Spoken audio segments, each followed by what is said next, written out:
Hi, welcome back to Demigod Debut. I'm Mal, Sea of Monsters defender and longtime Percy Jackson fan. I'm Julie, Percy Jackson newbie. And this is a podcast where Julie reads Sea of Monsters for the first time and we talk about it. And sometimes we are joined by Sea of Monsters haters, such as our friend Sydney. You said haters, plural. No, I am the hater. The hater of Sea of Monsters. Hi, podcast friends. My name is Sydney. You heard my voice multiple times before.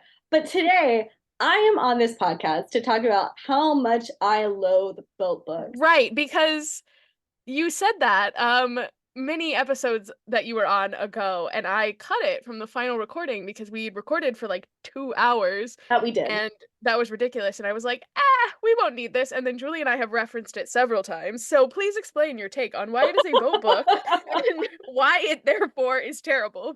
Who'd have thought that was the most consequential part of that episode? Just now lost to time. Okay, so to reiterate for our listener base why I hate boat books, I just feel like boat books are so limiting to the narrative because, and this is not just true of Percy Jackson, this is true of all boat books. So much of it is about life on the boat. We're only exposed to one major setting or locale, and like they are stuck on a boat. They can't go out and explore the open waters because they would die. So to me, boat books are like the bottle episodes of stories. You know, TV has bottle episodes where like the action takes place in like one room.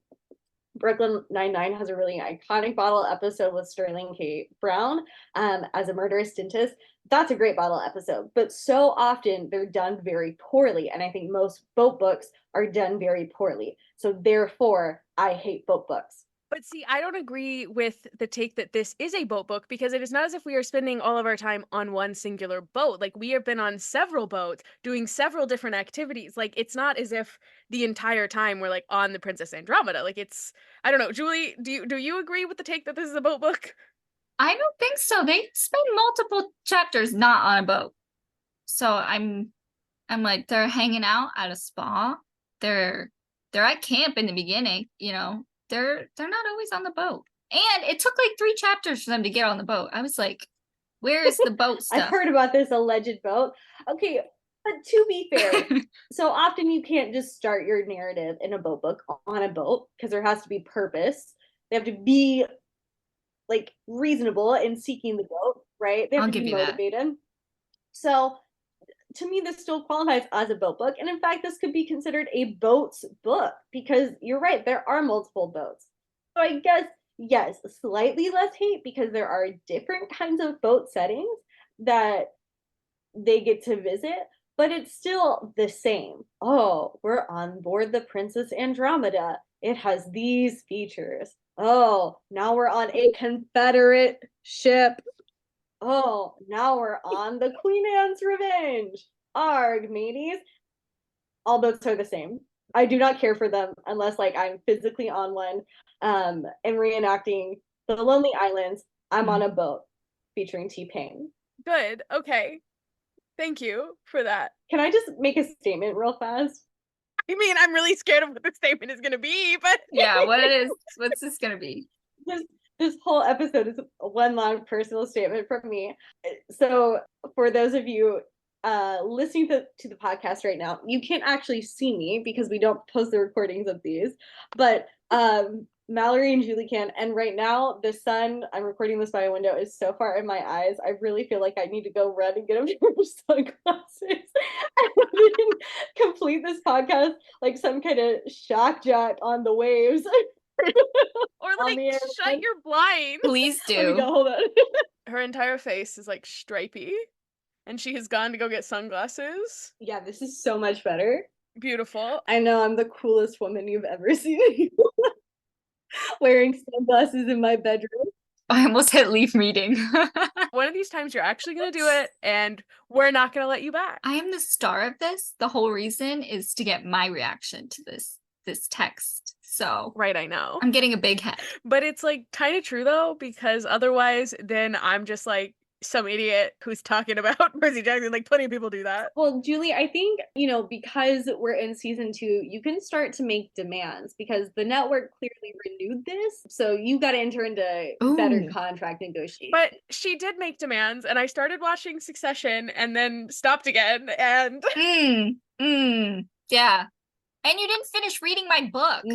First of all, Mm. you didn't finish reading that book either. Wow. So what I'm hearing is there's a lot of follow through on Julie's end, but not so much follow through on Mallory's end. I feel like I'm a couples counselor right now. why did we invite Sydney? I love Sydney. Sydney's now my agent.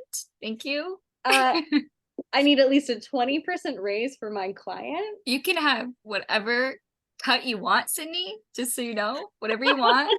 Okay, I don't I'm care. going to take 15 of that. So So Julie only sees 5% of the race. that's kind of how this works. Yeah. Yeah, it's Mhm. fine. It's fine. All right, so we have chapters 12 and 13, aka the best ones of this book. So chapter 12, we check into Cece's spa and resort. And, it feels horrible to say, like, these are my favorite chapters, given that what just happened to Tyson. I'm a But Tyson truther. I know you're a Tyson Julie, truther. where's the conspiracy board? Yeah. It's just out of frame. Yeah, so love the spa. Love that we have Percy and Annabeth on their little lifeboat, which is a third boat in the boat book.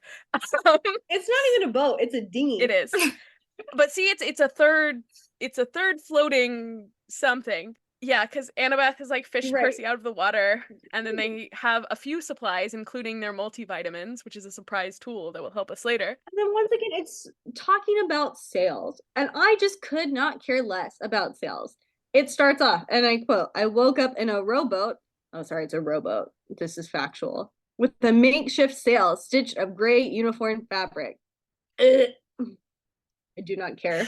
Okay, look, I don't care about the sail either, but I care about what happens in the rowboat. Okay, thank you. This is where we get the prophecy lore, and we have also Percy kind of in his feels about Tyson, and Annabeth's like, I'm sorry, I was wrong. I wish I could tell him that. And then the fact that Percy's like, I tried to stay mad at her, but it wasn't easy. We'd been through a lot together. Like, that feels like a lot, because I know me. When I feel bad, I'm like, I need everyone else around me to also feel bad. And the fact that he is not, I'm like, Really? I don't get that vibe about you, Mel. Maybe we've just never been. Well, we've been mad at each other, I think. I don't know. I don't really think that you lash out. I don't think you've ever lashed out at me.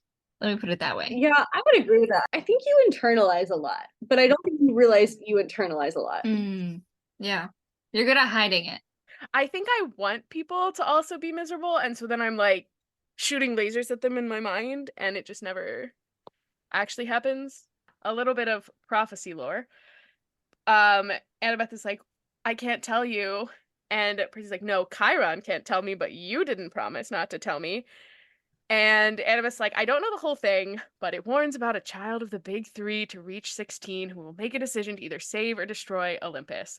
And I don't think it's ever confirmed, but I believe that she is lying about not knowing the whole thing, because I cannot think of a situation in which she would only hear half of the prophecy. And also, knowing Annabeth, I don't think she would ever be satisfied, just knowing half of it, So I think she's just lying to him. Could be a distinct possibility, because I think Annabeth also is a person who is not going to share the whole truth unless she sees benefit. Yeah, I feel like she's just saying oh, I don't know, in order to get him to not push more. She's annoying. She would annoy Chiron out, the full prophecy out of Chiron, I feel like. Affectionate, in parentheses. Annoy him. I thought she was annoying in the first book. I have changed my mind. I am now an Annabeth lover, by the way. Yes! I still hate Clarice, but that's fair. Julie, what was the moment that did it for you? Actually, I think it was in chapter 13. I don't want to jump too far ahead, but when she was, her whole vision that she had broke my heart. It humanizes her in a way, doesn't it? It does. Yeah, she's no longer an annoying teenage girl. Tweenage? How old is she? I think she's officially teenage in this book. Okay. They're 13, so they would have turned 13 at the end of the Lightning Thief summer. Or, well, Percy would have. She would have turned 13 in the middle of the Lightning Thief summer. And so then they're both about to be 14. Got it. Okay. Yeah. So the only other thing that I have noted about this kind of prophecy talk is Percy being like, "Oh, so this is why Kronos hasn't killed me yet, because like I could be a powerful weapon." But also, Luke did try to kill him, like in the end of the last book. So either that was not a Kronos plan, and Luke just kind of went rogue, or they originally wanted to kill him, they failed, and went, "Okay, new plan. We let him live and use him as a weapon." I think that must have just been a Luke plan. Now that I'm like reflecting back on that, because Kronos needs a child of the big three to turn 16 in order to enact his evil plan, right? So it wouldn't do any good for Percy to die, because at this point he is the closest to that. Like there is no other option present for him, you know? So I think that was like Luke and some teenage boy angst was like, ugh, I hate you, Percy. I also maintain that there's distance between Luke and Kronos because of that weird, like, doubtful look he cast back at the sarcophagus or casket or whatever the hell it was on the cruise ship. I feel like they refer to it as both. I once got into an argument with a guy over the difference between a casket and a coffin, so. Is there one? Yes, apparently. The shape? I don't even remember. I tried to block it out, but I was just like, this is the dumbest argument I've ever been in my life. And I went to poli-sci school, so. Fair enough. Real. Okay, so there's not a whole lot of prophecy information given here, just that there is one. But Julie, any thoughts from you on this prophecy? I actually don't think I wrote about that. Okay, great. Perfect. I was just like, yeah, that sounds about right. Yeah, you're like, this is a kind of fantasy-esque book. There's gonna be a prophecy. We had one in the first book. Is there gonna be a prophecy every book? Is that what we're doing now? Sure is. Also, speaking of the prophecy, Taylor Swift's song, The Prophecy, actually applies to every prophecy in these books. So I haven't listened to that one. They all sound the same to me after a while. So the spa, we pull up to a little island. There's a bunch of weird ships that Percy thinks are like replicas for tourists. Moron. They're greeted by a woman who invites them in. I know. And I appreciate the way that Percy's like, we're pretty used to traps, but like we've been on this boat, we're hungry. And Annabeth goes, well, I guess it can't hurt. And Percy goes, of course it could, but we follow the lady anyway. Like just 10 out of 10 narration from Percy. And I don't know about y'all, but I think the spa seems great. I mean, it's just a bunch of like young women hanging around with these like tame animals and like a bunch of fountains. Quite the vibe. Have you seen White Lotus? No. This immediately made me think of White Lotus. Aubrey Plaza's in it. You should watch it. Okay. All right. So they meet Cece, and she is weaving, which Annabeth appreciates. And there is a cage of guinea pigs in the corner, which, like, wow, what a crazy detail to just share with us. And Cece looks at Percy like she's disappointed in him, and he's like, oh no, I need to be better for this woman. He's just like me, simping for beautiful women. Cece kind of separates Percy and Annabeth for their separate spa treatments, and she starts showing him in the mirror like all the things wrong with him, which makes me so sad because Percy, you are not ugly, you're just 13. No one is at their best at 13. And Cece shows him what he like could be, what he could look like. And I honestly imagine that this is just what he's going to look like in a couple years. Like he's more athletic and he's taller, and like this is just the inevitable hero glow up that he's going to have. He just needs to be patient. But he drinks the stupid strawberry milkshake anyway and immediately turns into a guinea pig. And, I have to say this is one of the funniest like modernizations of one of the myths, I think, to me. I think it's just really silly the way she's like, I used to turn men into real pigs, but this is more convenient. No notes. Yeah, that makes sense. I thought when I first read like the shake thing, I literally thought that she was giving him a drink to like make him turn into a woman. Like for a second, like the nightmare that like transphobes and all these like Republicans think is gonna happen if like a teen has body dysmorphia or something, like that there's gonna forcibly turn. Oh no, we made Percy transgender. I was like, I don't know why that was my immediate thought. I'm on Twitter way too much apparently, but I was just like, oh my god, they're gonna turn into us. But yeah, I was like, guinea pig is not that it makes more sense, but I was just like, there's only women on the island, so where are all the men? And I was like, she's turning the men into women. I feel like that's a more reasonable leap than like, oh, he's gonna become a guinea pig, I mean, yeah. I do love the little detail that it's like she's has all these guinea pigs and sending them to kindergarten classrooms. I love that so much. She's like the sole like provider of kindergarten class pets. Yeah. I mean, this is where guinea pigs come from. Yeah, obviously. And then Annabeth comes back in. She's just had a makeover. And once again, Percy simping for beautiful girls because he's like, I might have been tongue-tied if I wasn't, a literal rodent. And Cece offers Annabeth a place on the island where she can learn magic and she won't have to stand in the shadow of men and she can be immortal and join the staff on the island because sorcery is like where the real power is for women. And listen, I'm sold. I'm staying on the island. Are y'all staying on the island? I'm staying on the island. I mean, yeah. Absolutely. There's no question, but Annabeth is smarter than I and catches on to the fact that this is Cersei, much like Julie did last week. I did it. Good work. Hey, snaps for Julie. Mark that down as another correct prediction for Julie. I am smarter than a 5th grader. Annabeth also manages to figure out Percy is one of the guinea pigs, so she asks for a minute to say goodbye to him, takes one of the gummy vitamins. Now she's immune to magic. Wait, pause. Hold on. Do we know for sure they are gummy vitamins? Because I have always interpreted this as being the in-universe equivalent to like Flintstones chewables. What's the difference? So the Flintstones, they're like chalky. Did you never have to take Flintstones vitamins growing up? No, I did, but I thought they were gummy. So there was a gummy version. Oh, maybe that's what I took. My parents made me take the chewables because they did not want me to eat them like candy, and I hated the chewables. Hold up, I'm going back to the text. The purple was gross. The orange ones were fine. I always ate the red ones. I would never eat the purple ones. They were like Tums almost, like the consistency of a Tum. They were, except Tums taste good. Well, now they do. They didn't used to. I don't know. I always like the mint Tums. Really? And the cherry Tums, yeah. But the Flintstones, no, I absolutely loathe. Oh my god, maybe they're not gummy vitamins. It just says chewable vitamins. You're blinded by your experience with gummy vitamins. My entire life I've been like, they're gummy. I've been like, they're gummy vitamins. They're gummy vitamins. Oh my god, they're not gummy vitamins. You are no longer Percy Jackson expert. What else is wrong in your interpretation, Mallory? You're letting your biases impact your reading of the text. Oh my god. No. Okay, but I never claimed to be a multivitamin expert. So I'm going to send you your own thing of chewable vitamins so that you can atone for your sins here. I just switched over to adult vitamins instead of like a gummy multivitamin, and I hate it. I thought it was time. I just can't believe this whole time I've thought that they're eating like fruit snacks. I thought they were fruit snacks. Wow, okay. So the non-gummy chewable vitamins, the vitamins, whatever form they may take, do turn Percy and also the other guinea pigs back into people. And turns out the other guinea pigs are pirates, including Edward Teach born on a beach, aka Blackbeard, who is a son of Ares.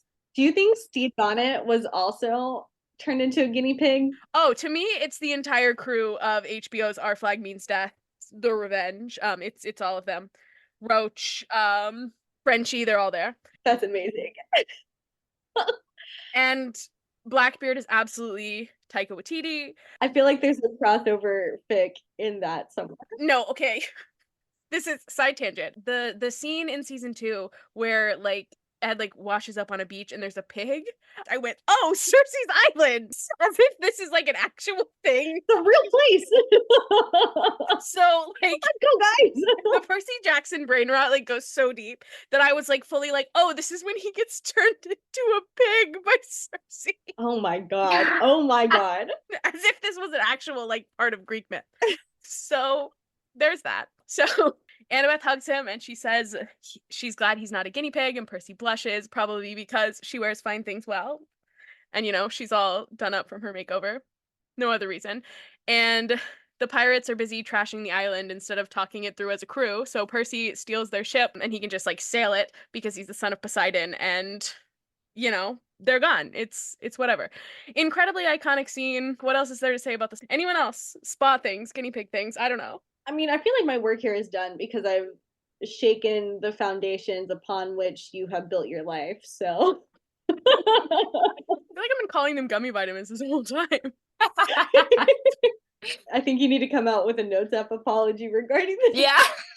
To anyone who may have been upset and hurt by my understanding of the text and the multivitamins that were a gift from Hermes, I sincerely apologize that you felt that way. And it's like, how can I make this as not genuine as possible? Yeah, Julie, any thoughts? Last chapter thoughts. I love it when Percy is actually able to like show off a little, like, and use his sea powers. So I really did enjoy him being like the savior at the end, where he can just sail a boat using his mind, pretty much. I thought that was pretty cool. It's a cool power to have. Yeah. Okay, so kind of silly, goofy thing before we get to chapter 13. So my copy of Sea of Monsters, for some reason, is a Scholastic Literature Circle edition. So it has like questions in the back, and most of them are like very clearly geared towards like actual children. But there are some in the back that I think are fun, kind of relating to this chapter. I have always wanted to do this with people. Like, you are unlocking Ah! a lifetime desire of mine right now. Great. So there's a couple questions that like relate to the chapter that I just like want to talk about. But so the first one is a two-parter. And so on page 167, Annabeth tells Percy about Chiron's prophecy and warns knowledge isn't always good for you. Do you agree with Annabeth? I mean, there's a reason why we have cliche statements like the burden of knowledge and blissful ignorance, right? Right. And I think, especially in terms of, thinking about the future, and in Percy and Annabeth's case, the future being predicted. Is it a self-fulfilled prophecy? Do you only fulfill it because you know of the future? Does it only come to pass because you knew it was coming to pass and so you took actions directly related to that event? Also, how much does it help or harm people to worry about the future, because so much in reality is outside of our circle of control? So with a more limited perspective, oftentimes I think we go into the future with a lot more care and openness to it. That's a good point. And that's not to say that knowledge is not powerful and we should not be informed, but it is a double-edged sword and we have to be prepared for both sides of it. Yeah, like you ever find out something, you go looking for something and you find out and you're like, I really wish I didn't know that. Also, one of my favorite quotes is like, don't borrow grief from the future. So it's like, why worry about it if it hasn't even happened yet? Like you can't do anything yet. All right. So follow-up question. If there was a prophecy that might be about something you'll do in the future, would you want to know? Yes. I'm nosy. I want to know. I don't think I'd want to know. I would just be overthinking everything and be like, is this because of the is this how is this going to fit into this prophecy? And so I'm just like, nah, I just want to vibe.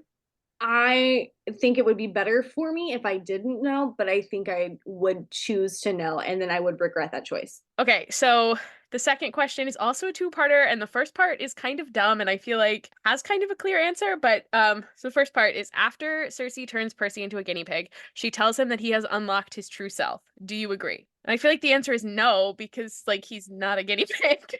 I mean, the way that all 13-year-old boys are a little bit wild, sure, but I don't think Percy's inner animal is a guinea pig. Right. Well, and then like the second part to the question is, if not, when in the book, if ever, do you think Percy does unlock his true self? And so like we haven't read the whole book, and so I think I have an answer to this that like doesn't spoil anything, but I don't think any person, like fictional or not, has like one moment where they become their true self. I think there's lots of moments where a person like shows who they truly are, but there's always going to be times where like someone is not their best and like makes a choice that's like not aligned with their very best like true self.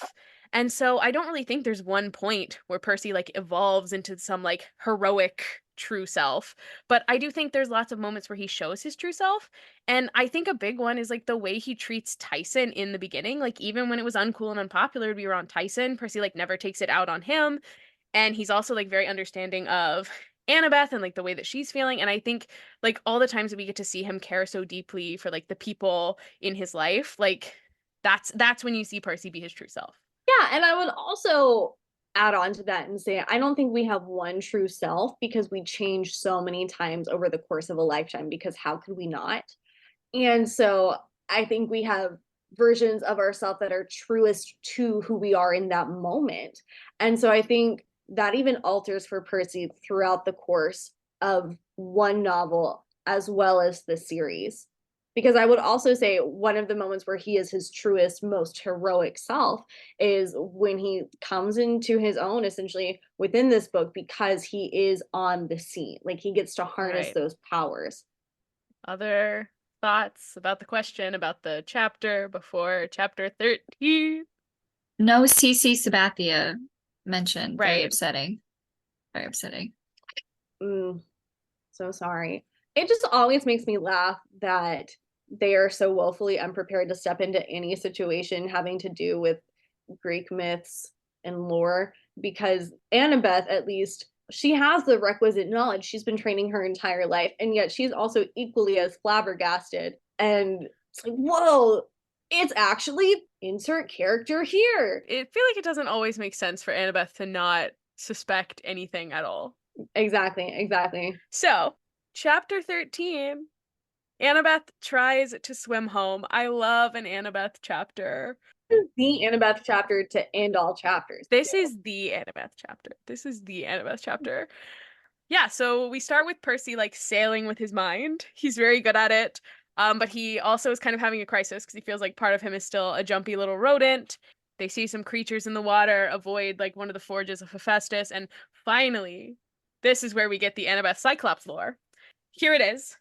The night that they were going to camp, they made some wrong turns, one of which was into a Cyclops lair in Brooklyn, a wrong turn I myself have made many times on my hot girl walks. And they get split up, and the Cyclops is mimicking their voices and ends up capturing Thalia, Grover, and Luke, and then talks to Annabeth in her dad's voice, but she stabs him in the foot and cuts Thalia free, who then like finishes the job. And Annabeth says that this detour is what allowed the monsters to catch up to them, which ultimately led to Thalia dying. And I do think it's kind of sweet the way that Percy goes to bed and kind of lays in his hammock and thinks, wow, I don't know if I was Annabeth, if I would have the courage to be on this quest, like sailing right towards another Cyclops. Like, this is the bar, ladies. 10 out of 10.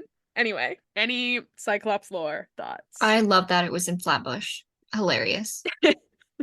Just because of course it was. Of course it was. Where else in Brooklyn would that happen? Flatbush. It feels correct. Yeah. Then we get another dream. This one is not about Grover. So Percy hears someone call him Seaweed Brain, but it's not Annabeth. It's a punk-looking girl who they don't name in this dream, but like we know who this is, right, Julie? No. Who is it? Oh, never mind that. Am I supposed to know who this is? I have no idea who this is. Can you guess? Can you guess right now? Is this supposed to be Clarice? Because No, Clarice is not punk. So I don't know who it is. Oh, you're right. It's not Clarice. I don't know. It's some punk girl. I have no idea who it is. It is some punk girl. Oh, okay. Was she introduced? Like, I don't even remember that. Never mind. Did I skip over it? She has appeared in at least one other dream. She was named in the other dream, but it's been a while. In this book? No. In the first book. Yeah. I don't remember anything about the first book. Okay. Well, that's why it said it's been a while. Okay, so Yeah. never mind. Okay, so there's the unnamed punk girl opens Kronos' coffin, looks into it, and says, "No, it can't be. Not a coffin. It's not a coffin." Sorry. Whatever it is. Okay, so Oh my God. I was gonna be like, so any thoughts on like what she saw, but if you don't know who she is, maybe do you have thoughts? I don't know. Is she like another daughter of Athena? Like, does Athena have multiple daughters? That's what I thought. That's who I thought it was. Another. I mean, Athena does have multiple daughters. That is correct. But I have no recollection of this girl. I kind of forgot everything that I read in the first book for the most part. You purged it from the brain. Yeah, I was like, I have to make room for more important stuff. Sorry. Cool. So, mystery punk girl. Who acts like Annabeth. Why does she call him Seaweed Brain? Isn't that that's Annabeth's thing? That's why I thought it might have been a daughter of like a punk version of Annabeth. That is Annabeth's thing. Like Annabeth Punk AU. Here for it, honestly. Yeah. It's got tats and everything. Warped Tour AU. Like, remember those One Direction edits people used to make? Oh my God. That's what I was picturing in my head. You got like gauges and everything. Oh my God, yes. Oh my God.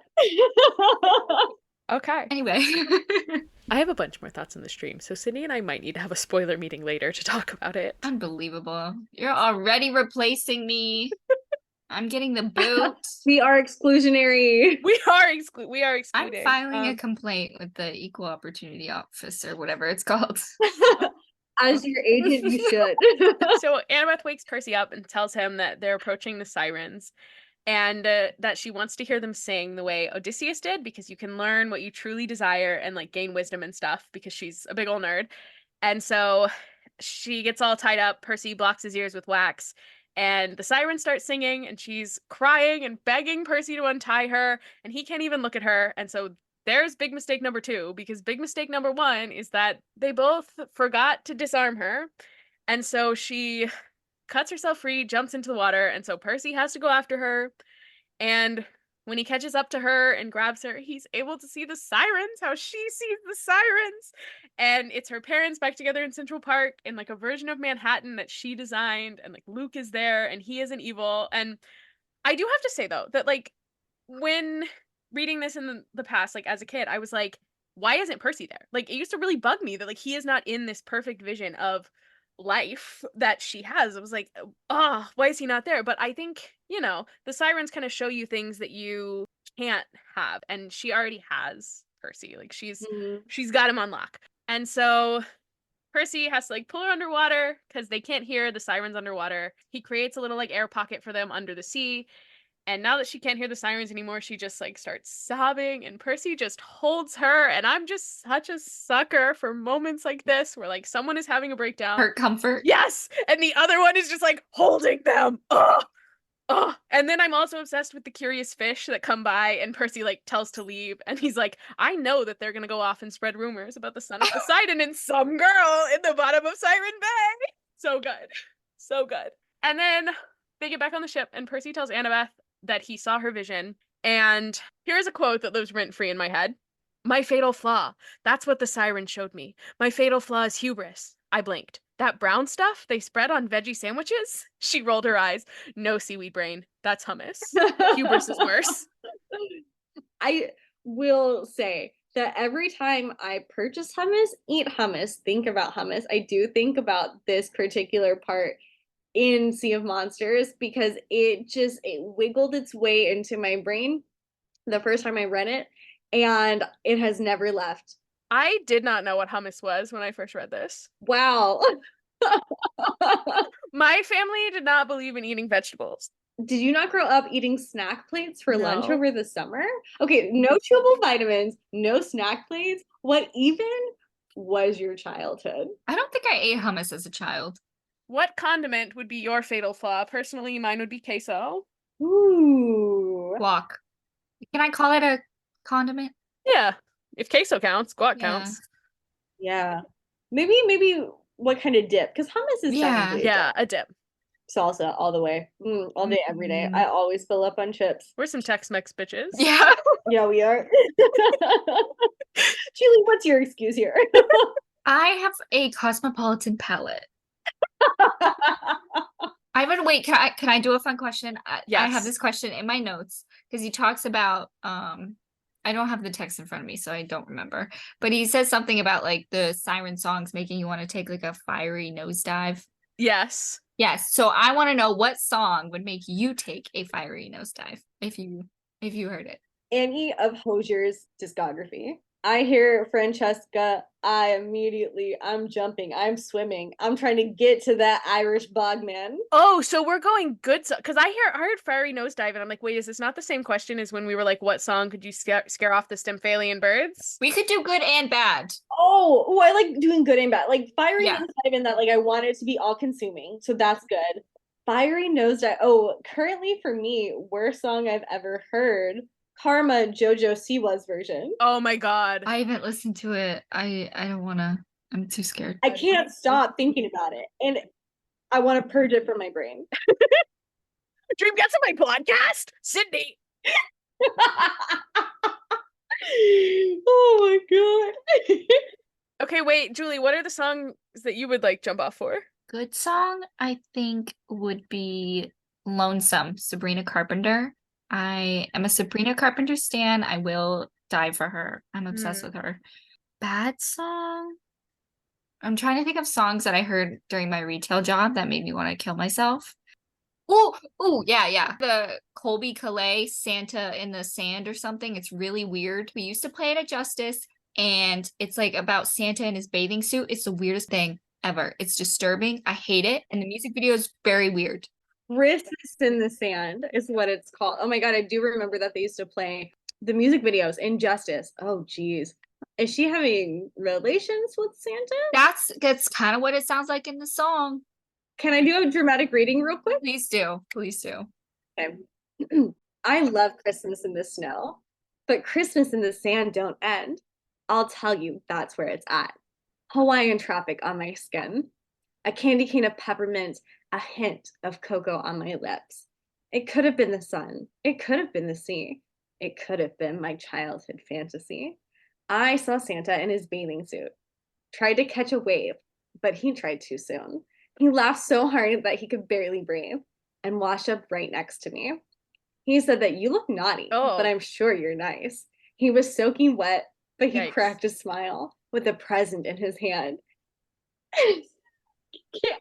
He said it's Christmas in the sand. What? It goes on. It goes no, on. I think we're good. I really think we're good. Oh my God. If we're going Christmas songs, Last Christmas gets on my nerves. Wham! I'm sorry, it Oh. just does. It does. I'm sorry. Mm. And then I think right now my good song, Our Time from Merrily We Roll Along, because Jonathan Groff ate that song up. It's That's so a good. song. It is. Ooh, wait, can I change my good song? It would be My Hades and his what is the song he sings with Persephone that I How can't How long? long? Yes. Yes, yes. Oh, yeah. Yeah. Mhm, You jump mhm. in for that. You jump in for that. Mm-hmm. Absolutely. But it has to be My Hades. So back to Annabeth's fatal flaw. So she explains that hubris is deadly pride and thinking you can do things better than the gods, and she recognizes how this can lead to thinking like Luke. And I'm very impressed with her ability to put all this together and like recognize what this vision meant, because I feel like I would see what they show me, I'd be like, wow, that was crazy. Like I wonder what that means, and then just like not connect any dots. No self-awareness. Or yeah, I'd be like, huh, it's really interesting that you just like showed me this whole vision, and then I'm like, what does that mean about me? Who knows? They also kind of discuss how Percy needs to figure out his own fatal flaw, but not what it is. So, any thoughts on what Percy's fatal flaw might be? And that's a question for Julie. I was about to do a little snappy answer right there. I don't know. I didn't think about that. I have no critical thinking skills when it comes to this book. I have to be completely honest with you. Because I read it while I'm at work and I'm like, I just need to finish Right. reading it. And Good thing it was only 2 chapters this time. yeah, it was good. It was good. His fatal flaw. I think he's too trusting.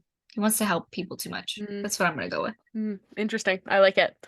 Yeah, I have a lot of thoughts on fatal flaws of kind of the characters in this universe, but we won't go down that road. Yeah, so the chapter kind of ends with Percy thinking about his dream again and thinking that he's missing something about Kronos' plan, and he's like, what did that girl see when she like opened up the lid of The penis.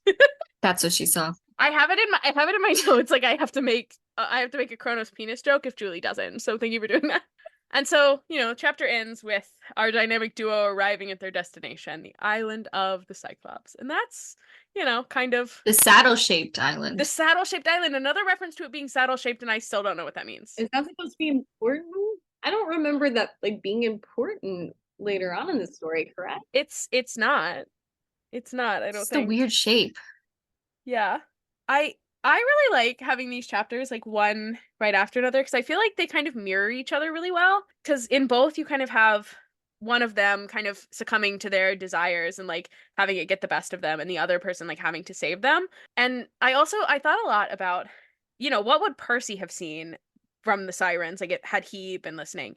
And I think, between this chapter and the last one, like the book kind of tells us, like when he's swimming towards the sirens, he sees them for a moment look like the people he wants to see, like his mom, Tyson, Grover. And then the thing that Cersei gets him with is like his low self-esteem and not feeling good enough. And I mean, I don't exactly know what this would look like in like a siren vision, but like something about the people that he loves are safe, and him like feeling like he is good enough would be kind of Percy's desires, I feel like. I'm mad that the sirens aren't hot women. I gotta be honest. And that they're more like vultures. I'm very upset. Do you have a thought what would lure you? Like what image? I really don't. I mean, I had that written down to ask y'all at the end, but I don't have Mhm. I don't think I have an answer. I mean, I think I have an answer, but like some things are just too, yeah. Mine is this is a joke answer. Mine is Aaron Judge on a World Series float with Juan Soto. I need that. So you're saying you could never have that? Yeah. After how they played today, yeah. They just lost to the Oakland A's. Well, I haven't checked the standings in a while because they make me too sad, but there was a period of time in which we were behind the A's. So that's something. Like the A's aren't even a real team. Anyway, I was watching the game at work, also reading on the job, and I also had the game on in the background when I was working. So probably not my best day as an employee, but It's fine as long as the work gets done, as long as the job. yeah, it was fine. Any thoughts on like what your fatal flaw is? Pride. That checks out. Yep. I hate that you know that about me, but I understand why. I mean, I feel like mine is an inability to ever ask for help and like this desire that I have to never inconvenience anyone ever and just like do things on my own. Yeah. Hyper independence. Have you seen, I don't know who this girl on Instagram is, but it was something about like, do you have any advice for like girls with low self-esteem? And it was like, you are thinking about yourselves too much. And how like low self-esteem is like another form of narcissism because you're just so worried about like yourself all the time. That's mine. I have like critically low self-esteem and it's like crippling. Like it's like a form of narcissism because I can't stop thinking about how much I suck. So that would be mine. Look at us. We got a nice wide range. Yeah. Was there anything else we need to talk about with like the sirens and the spa? I mean, they're such good chapters, and there's any other final thoughts? I don't think so because I feel like everything is pretty explicit in this chapter. There's no room for interpretation because you're just outright told True. this is happening because Annabeth's fatal flaw is hubris. Yeah, that's true. Except for that dream. That dream is kind of the only thing that's up for interpretation. Perhaps. Kind of. Perhaps. So, Julie, do you have any predictions? General or otherwise? Yes. I am still a Tyson truther. He's not dead because we have to figure out what he was making for Percy that he wouldn't show Percy. And I think it's going to be something that's going to help him defeat the Cyclops and save Grover. I was like, what is up with Punk AU Annabeth? Because obviously I do not remember who she is. So I'm like, another daughter of Athena? I don't know. She's got that weird Aegeus shield that's tied to Athena, I think. Yeah. So I was like, child of Athena.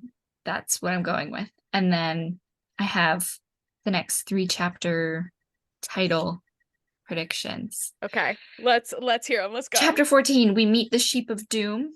Percy and Annabeth discover that I'm calling them the demon sheep that are guarding what is the Cyclops' name? Polyphemus. Yeah. I think they're gonna be demon sheep because I think that would be funny. I actually don't know what a demon sheep would look like as opposed to like a regular sheep. Did you know sheep can't, if they're on their back, they can't get back up. You have to help them.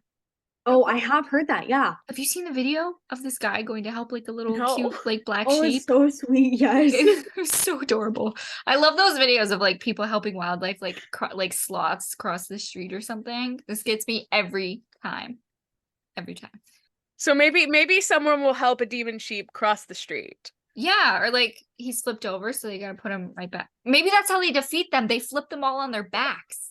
That's great. Fantastic. That's what I'm going with. They flip all the demon sheep on their backs. That is the most logical guess I've ever heard. I knew I was going somewhere with that. Chapter 15, nobody gets the fleece. I think we're going to either see the return of Luke or Clarice, or maybe both of them fucking with things. And nobody is able to recover the coveted golden fleece because I think Clarice is going to fuck things up because I am a Clarice hater. And I think she's going to ruin things because I hate her. And I'm trying to read from Mal's face, but she keeps drinking to hide her facial expressions. I sure do. And then I go down with the ship. Honestly, this just made me think of the I'm gonna pronounce her name wrong. The Dido song, White Flag. Have you heard that song? No. Well, I only know this song because David Boreanaz from Bones is in the music video, like during his Oh. Angel days. Oh my god. Whoa, what a throwback. Like the first line of the chorus, "I will go down with the ship." I was like, that's all I could think of when I heard that. And David Boreanaz from his Angel days when he wasn't even like that hot. He hadn't grown into his face. So basically your prediction is that it's going to be this music video reenacted in Yes. this chapter. Okay. Yeah, it's Fantastic. go watch the music video. It's so bad. Okay. It's so bad. Like Sure. that's your homework. Like I'm giving you guys homework since you guys are. Why don't you guys pull up? You can share your screen once you kick me out of this meeting, and watch the Dido Okay. White Well, I Flag wasn't music gonna video. kick you out. It kind of feels like that, honestly. I'm the black sheep now, the black demon sheep. No, we love you so very dearly. I just have a theory about what's in the coffin, and I'm gonna spoil things. It's not a I'm coffin. sorry. It's not a coffin. The casket. It's a sarcophagus. It's definitely not a coffin. Coffin's more of a Maybe. box. All right, is this the time I have to leave so you guys can talk about your spoilers? Quite possibly. I'm gonna go cry myself to sleep because you guys are ignoring me. And We love you. We miss you already. We love you. We love you. We will miss you. I just have things to say. it's fine. It's fine. I did enjoy this very much. All right. All right. I will see you guys next time. Have fun. See ya. Bye. Bye. Hey, welcome to our first ever post-episode spoiler meeting. We are going to spoil the end of Sea of Monsters as well as some other things from this series. So if that's not your vibe, go ahead, skip to the end. And if that is your vibe, here we go. Thank God that loser is gone. I'm just kidding.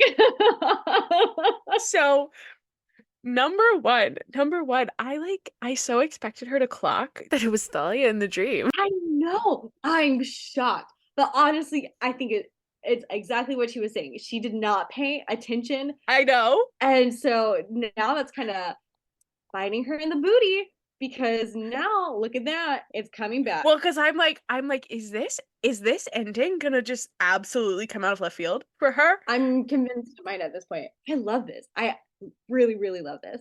And it would be, I think, just so fulfilling for you who was hoping that like she would just be kind of taken aback by every twist and turn for her to be finally taken aback on a twist. Yeah. Well, because this is also one that, like, reading it back, I'm like, I can kind of see the way that we're foreshadowing this.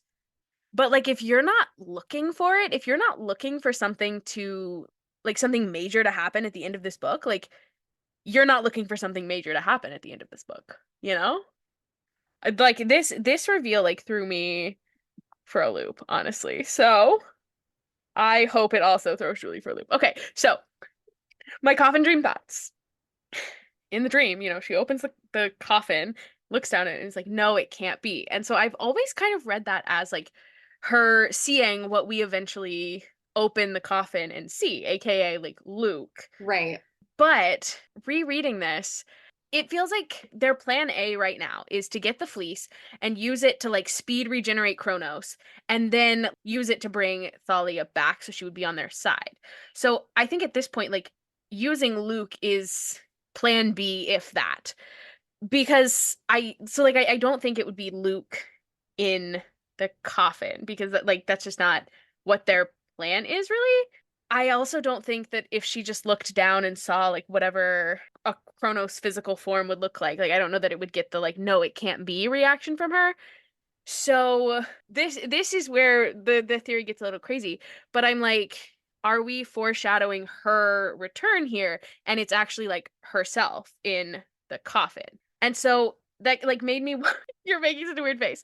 And I'm like at any point was Thalia like being considered to be Kronos's like host body in some way? Like we bring her back and she's on our side and so she becomes Kronos because Luke is just kind of a guy. Like he doesn't have any special powers. He's not like fancy. Like, he doesn't seem like, Kronos' first choice for like a physical form. So I could see like Kronos wanting something with a little more pizzazz, like AKA Athalia.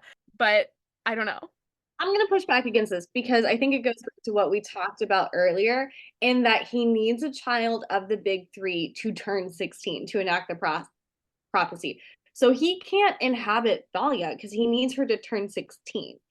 And I kind of think that the point is, yeah, Luke really is just some guy. He's just some demigod. He's not the most powerful, but he was the one with the most to gain from this, because he wouldn't have done this if, life was really hunky-dory for him. Yeah, true.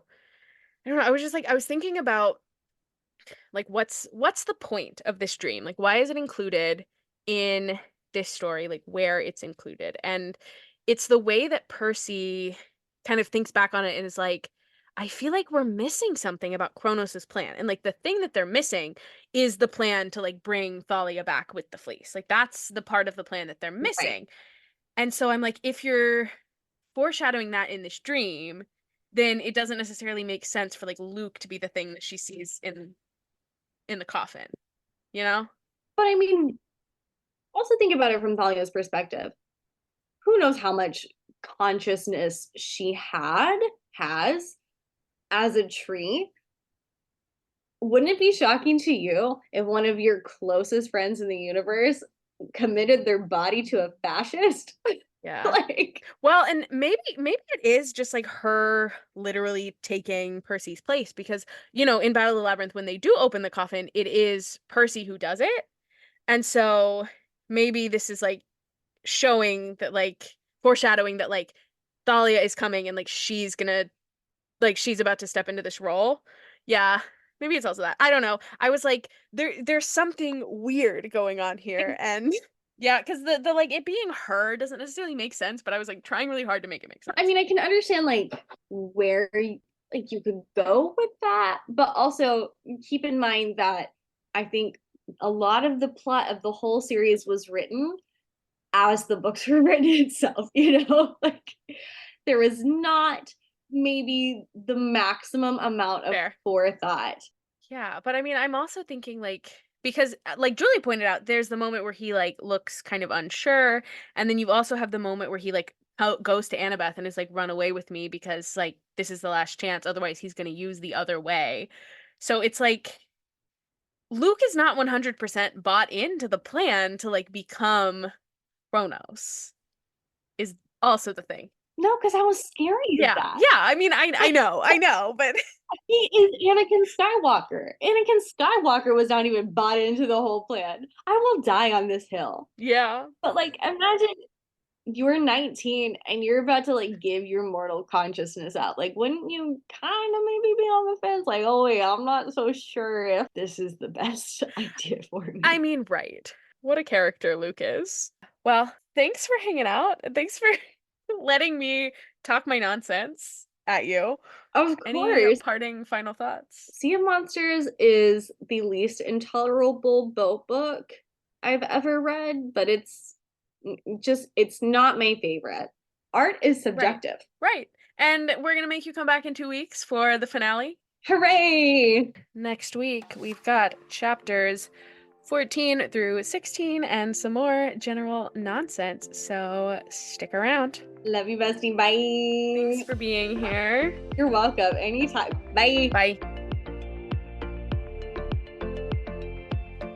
Hi, thanks for listening. We've got more Sea of Monsters content coming for the next few weeks with some awesome repeat guests and also some fresh voices. But in the meantime, you can find us on Instagram, TikTok, and Twitter at DemigodDebutPod.